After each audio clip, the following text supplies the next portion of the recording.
तो learn with Mukesh में आपका स्वागत है। आज मैं जो है पहली बार आप लोग को पीपीटी पे पढ़ा रहा हूँ और देखता हूँ कैसा रहेगा पीपीटी पे पढ़ाना पे। और जो है आज आप लोगों के लिए जो है 10 जीके के मोस्ट इम्पोर्टेंट क्वेश्चंस लाया हूँ जो एग्जाम में रिपीटेड क्वेश्चंस होते हैं।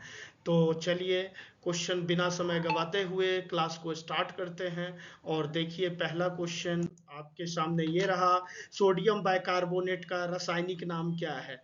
तो सोडियम बाइकार्बोनेट जो होता है उसको क्या कहते हैं? बेकिंग पाउडर कहते हैं, यानी कि बेकिंग सोडा कहते हैं। इसका अगर फॉर्मूले की बात करें तो क्या होता है? एन ए एच सॉरी अभी जो है CO3 NaHCO3 जो होता है बेकिंग पाउडर का फॉर्मूला होता है। तो जो है हमारा राइट आंसर होगा ऑप्शन नंबर सी जो है राइट आंसर होगा। और धोबन सोडा का फॉर्मूला क्या होता है? धोने वाला सोडा का, तो उसका फॉर्मूला होता है, वॉशिंग सोडा का फॉर्मूला होता है Na2CO3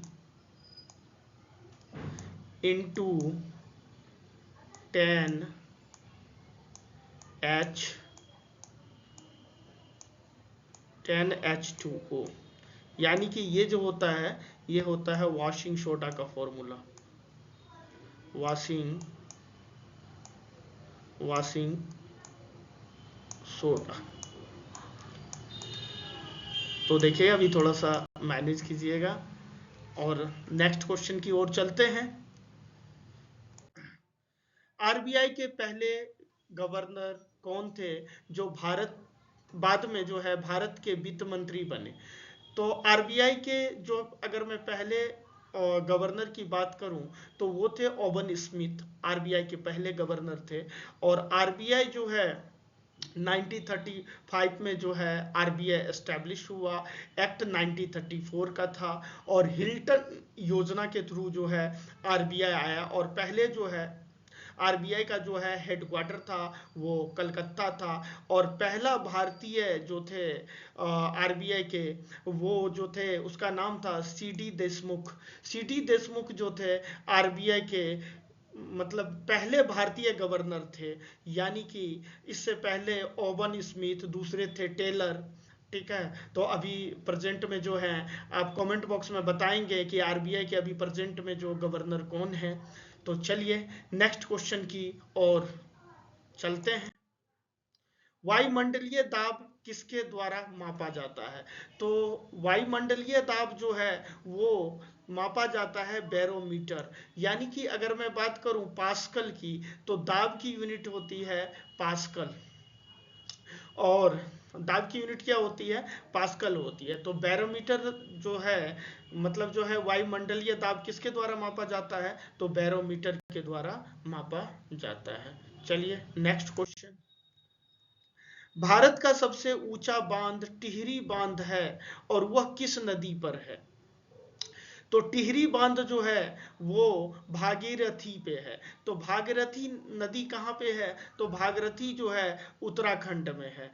भागीरथी भागीरथी नदी जो है गंगा को लेके आया है। देवप्रयाग में मिलता है अलकनंदा और भागीरथी जब मिलता है मिलन होता है देवप्रयाग में, तो वहाँ जो है गंगा होता है। और गंगा जो है पहली बार जो है हरिद्वार में जो है धरती पे गंगा आती है। तो आप बताएंगे कि जो है यमुना का उद्गम कहाँ से होता है? कमेंट बॉक्स में लिख के बताएंगे। चलिए नेक्स्ट क्वेश्चन। पूरी दुनिया में देशों की संख्या कितनी है? तो पूरी दुनिया में जो है 195 देश हैं। हमारे जो राइट आंसर होगा वो क्या होगा? 100। ऑप्शन नंबर डी जो है घ होगा ऑप्शन नंबर। चलिए नेक्स्ट क्वेश्चन। उत्तर भारत में बहने वाली सतलुज नदी को किस नाम से जाना जाता है? तो सतलज को सतरुदी कहा जाता है। Option number A right answer है। भारत के झंडे में चरखा किस आंदोलन के दौरान दिखाया गया था? तो भारत में जो है चरखे का आंदोलन जो था वो असहयोग आंदोलन के समय दिखाया गया था। असहयोग आंदोलन जो है कब हुआ था? असहयोग आंदोलन हुआ था 1920 में। असहयोग आंदोलन हुआ था। चंपारण, जब गांधी जी अफ्रीका से लौटे थे 1915 में, और 1917 में जो है चंपारण जो है सत्याग्रह जो है वो बिहार में, बिहार के चंपारण में किया गया था। तो गांधी जी का पहला जो आंदोलन था वो कौन सा था? चंपारण था, नील की खेती के विरुद्ध के लिए खेड़ा है। तो चलिए अब नेक्स्ट क्वेश्चन करते हैं। रेटिना पर बने प्रतिबिंब का प्रभाव लगभग कितने सेकंड तक बना होता है? तो रेटिना पर जो है प्रतिबिंब बनता है वो बनता है 1/16 सेकंड। तो अब बताइए 1/10 सेकंड जो है वो हमारे कानों तक जो है ध्वनि रहती है 1/10 सेकंड तक। लेकिन रेटिना पर जब प्रतिबिंब बनता है तो कितना होता है? 1/16 सेकंड। इसका क्या हो जाएगा? राइट आंसर हो जाएगा। तो चलिए नेक्स्ट क्वेश्चन करते हैं। परावर्तन के नियम के अनुसार क्या होता है? तो परावर्तन का नियम क्या होता है? आपतित किरण जो होता है वो परावर्तित किरण के बराबर होता है। और इसमें जो है ये एक प्लेन मिरर है। देखिए अभी थोड़ा सा मैनेज कीजिएगा, पहली बार है तो थोड़ी सी धीरे धीरे चीजें। ये देखिए प्लेन मिरर है। तो ये जो है प्रकाश अगर आ रही है तो इसको बोलते हैं इंसिडेंट रे, और ये क्या होता है? Reflected ray. और बीच में क्या होता है? नॉर्मल होता है। तो हम कह सकते हैं एंगल आई इक्वल टू जो होगा वो एंगल आर के बराबर होगा, है ना? तो आपतित किरण परावर्तित किरण के बराबर होता है, और आपतित किरण, परावर्तित किरण और अभिलंब जो होते हैं ये एक ही प्लेन में होते हैं। तो क्या होगा? आपतन कोण जो है सदैव परावर्तन कोण के बराबर होगा। बिल्कुल सही है। देखते हैं और ऑप्शन चेक करते हैं। आपतन कोण परावर्तन कोण से अधिक होता है, क्या होता है? क्या नहीं होता है। ये ऑप्शन क्या हो गया? गलत हो गया। दूसरा क्या है? आपतन कोण परावर्तन कोण से कम होता है, क्या कम होता है? नहीं होता है। तो ये भी क्या हो गया? गलत हो गया।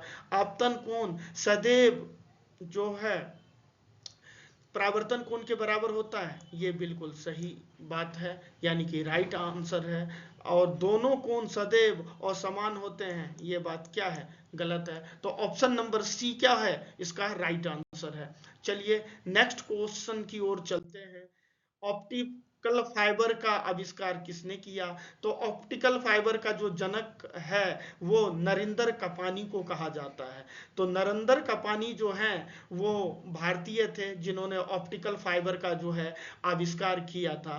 तो ऑप्शन नंबर क्या होगा? ऑप्शन नंबर बी होगा। और जो है आपके 10 में से कितने नंबर आए कमेंट को बॉक्स में लिखकर बताएंगे। और आपको ये क्लास कैसा लगा आप कमेंट बॉक्स में लिखेंगे। फिर जो है इसी तरह के क्वेश्चन जो है एमसीक्यू प्रैक्टिस के लिए जो है लेकर आऊँगा। और अभी तक हमारे चैनल पे नहीं जुड़े हैं तो आप चैनल से जुड़िए, चैनल को लाइक कीजिए, सब्सक्राइब कीजिए, और अपना जो है आपको कैसा लगा ये क्लास अपना फीडबैक दीजिए। Thank you so much. Have a nice day. Thank you so much.